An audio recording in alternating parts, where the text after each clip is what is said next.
Baik, Assalamualaikum warahmatullahi wabarakatuh.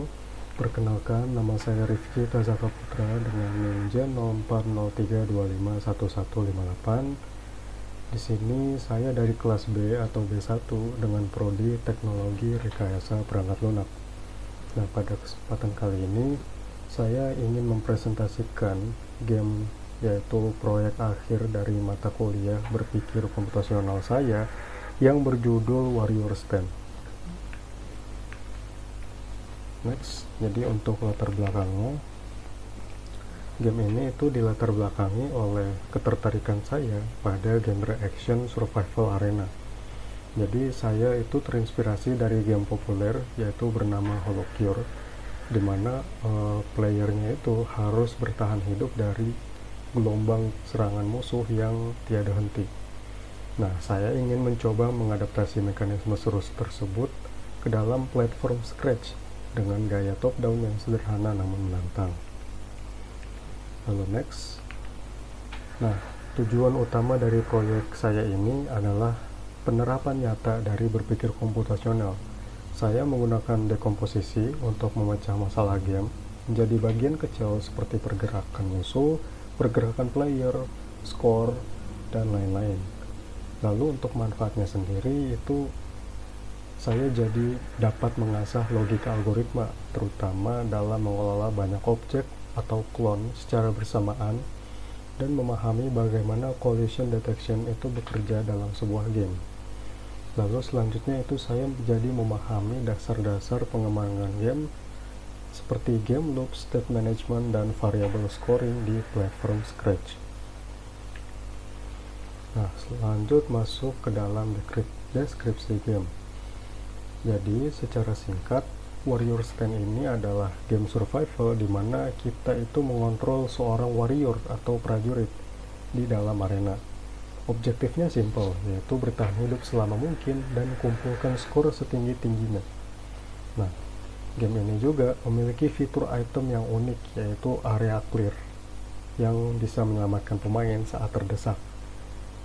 Dan di game saya ini itu objektifnya itu musuhnya mengalahkan musuh berupa slime, dan slime ini ada 3 jenis gitu. Ada slime normal yang akan menambahkan poin 1 ketika di kill, lalu ada slime explode atau slime yang bakal meledak jika dibunuh dan menghasilkan game over.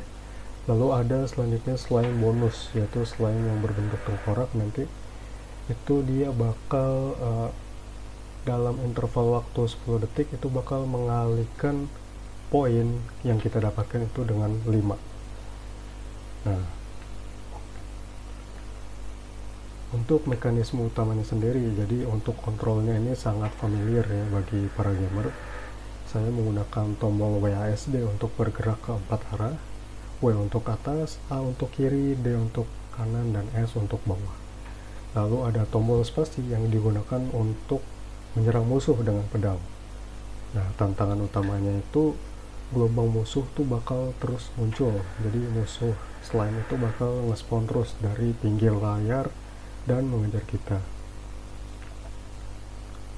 Nah, mungkin cukup sekian presentasi konsep dari game saya.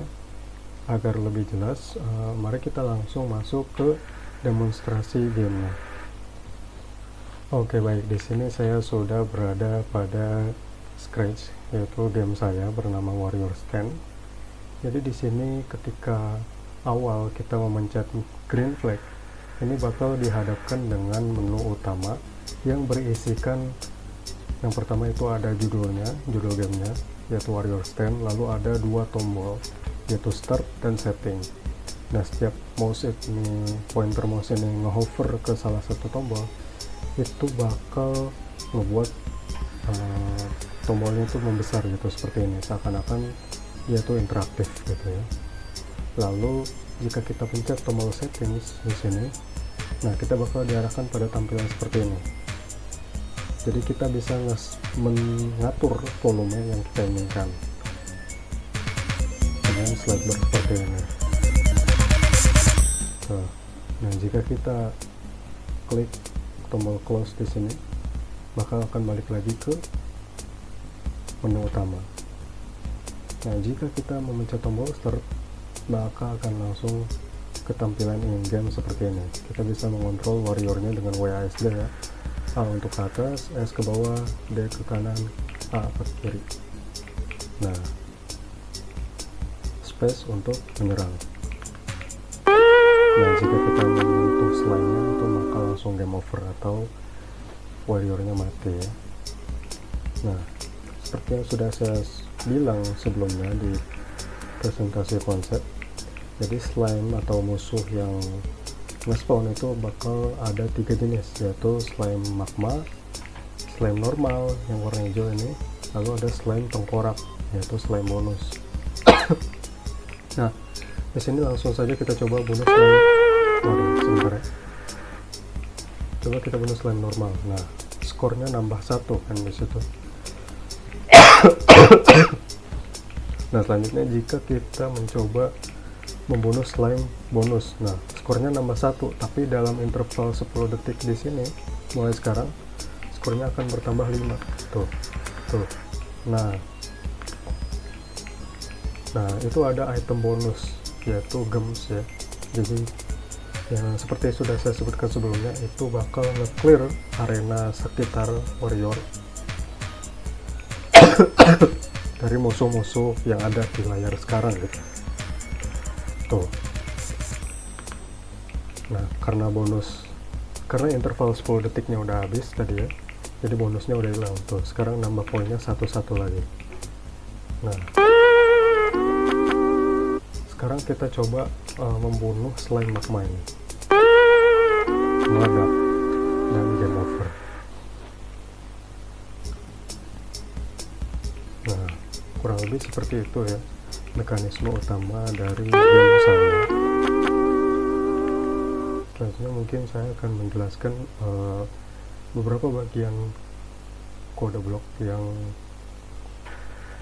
terdiri di sprite ini. Jadi pertama saya punya sprite player, lalu sprite sword, lalu ada sprite slime itu musuhnya, lalu ada sprite game over, ini merupakan tampilannya atau huruf yang bakal nge-pop up ketika game over gitu. Lalu ada gems tadi ya, yang item clear area gitu. Lalu ada start button yang bakal muncul di main menu. Lalu ada settings button yang juga muncul di main menu. Lalu ada close button yang muncul di settings menu ini. Nah, pertama-tama ya dari start button dulu.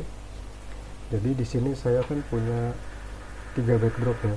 Yang pertama itu namanya main menu, yang kedua itu namanya in-game 2, yang ketiga itu namanya settings.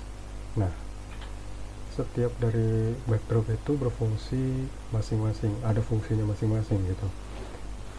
Jadi pertama-tama jika kita ngeklik green flag, itu kita bakal diarahin ke backdrop main menu seperti ini, dan lagu pun akan diputar ya, dan variabel-variabel seperti score dan hide score akan terhide.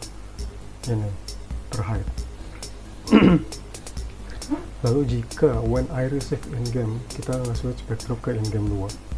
Artinya jika kita menekan ini start button ini, maka akan nge-broadcast in-game, dan broadcast in-game tadi akan mengubah backdrop ke in-game 2. Sama halnya dengan settings.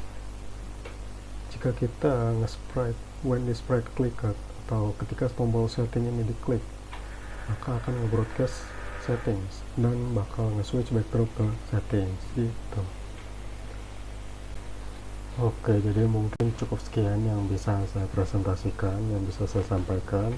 Kurang lebihnya mohon maaf. Wassalamualaikum warahmatullahi wabarakatuh.